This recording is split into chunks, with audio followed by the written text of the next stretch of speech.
নমস্কার বন্ধুরা, আমার চ্যানেলটিতে আপনাদের স্বাগত জানাই। আজকে আপনাদের সাথে শেয়ার করব পাঙাশ মাছের মাথার রেসিপি। ভিডিওটিকে লাস্ট পর্যন্ত দেখতে থাকুন। প্রথমে মাছটিকে ভালো করে গরম জল দিয়ে ধুয়ে হলুদ লবণ মাখিয়ে নিয়েছিলাম। এরপর দিয়ে দিচ্ছি আদা রসুন জিরের পেস্ট, আর দিয়ে দিচ্ছি স্বাদ অনুযায়ী লবণ, 2 চামচ হলুদ, আর দিয়ে দিচ্ছি 1 চামচ লঙ্কা গুঁড়ো।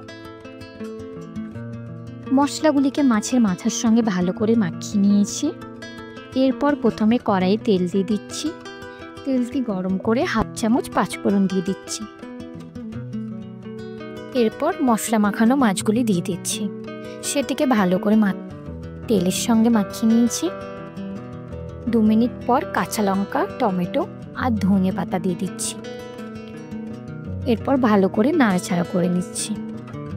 মাছটিকে ভালো করে 10 মিনিট মতো কষিয়ে নেব, যেন মাছের কাঁচা গন্ধগুলি বার হয়ে যায়।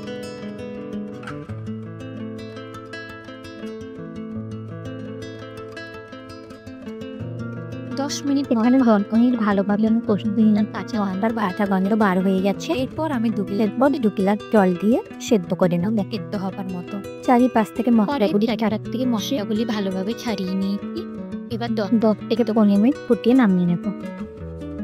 10 মিনিট পর মাছের ফুটিয়ে আলু কিন্তু হয়ে গেছে। ভিডিওটি এই পর্যন্তই। ভিডিওটি ভালো লেগে থাকলে ভিডিওটিকে লাইক করবেন এবং চ্যানেলটিকে নামানোর আগে গরম মশলা দিয়ে নামিয়ে। যদি ভিডিওটি ভালো লেগে থাকে ভিডিওটিকে লাইক করবেন এবং চ্যানেলটিকে সাবস্ক্রাইব করবেন। ধন্যবাদ।